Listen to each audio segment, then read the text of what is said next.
हमारे इस चैनल मैथिली गंगा को लाल बटन दबाकर सब्सक्राइब करें व घंटी के निशान का बटन दबाएं ताकि सभी नए वीडियो आप तक तुरंत पहुंचे बिल्कुल मुफ्त।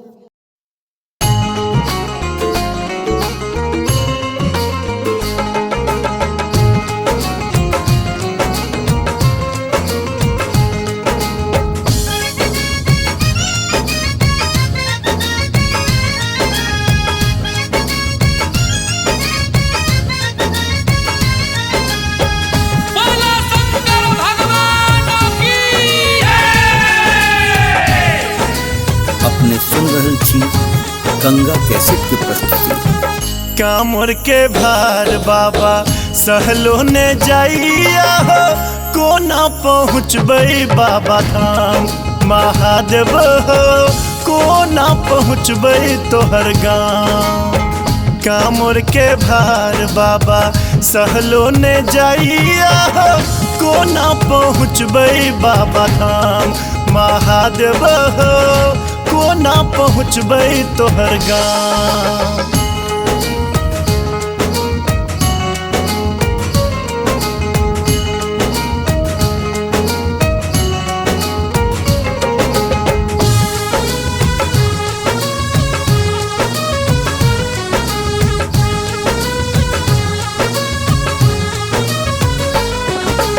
मोन कन्हैया नैन बहैया पाथर पैर गरैया, तोरे साथे आस हो बान्हल क्यों ने हमरा पूछैया।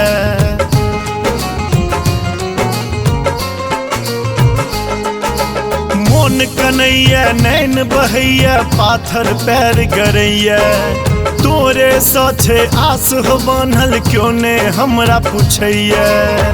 ऊंच नीच पहाड़ चढ़े डरो लगैया हो, थर थर कांपे मोर प्राण महादेव हो, कोना पहुँचबै तोहर गाँव।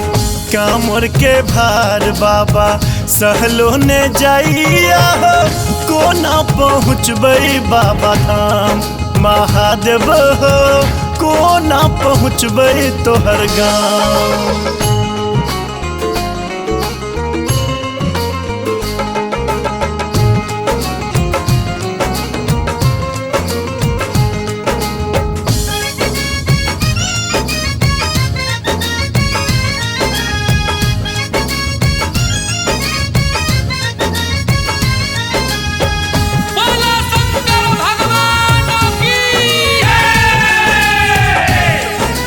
अपने सुन रहल छी गंगा कैसेट की प्रस्तुति। घाम बहैया प्यास लगैया डेग ने आब उठैया, थाकल हारल मोन हो बाबा रही रही कोर फटैया।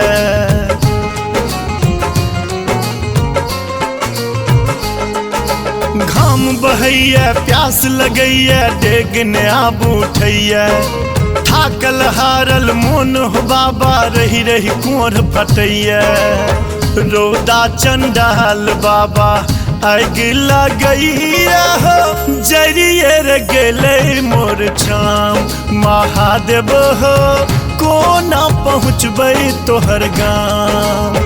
कामर के भार बाबा सहलो ने जाइया हो, कोना पहुँचबै बाबा धाम महादेव हो, कोना पहुँचबै तोहर गाँव।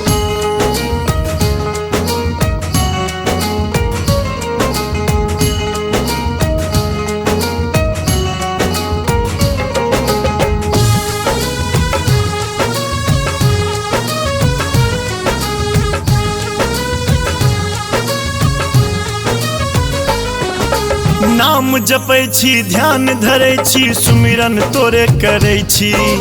कमरथुआ बन गंगा जल हो, तोरे लै उघै छी।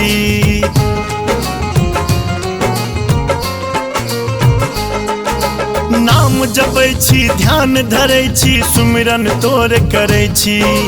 कमरथुआ बन गंगा जल हो, तोरे लै उघै छी।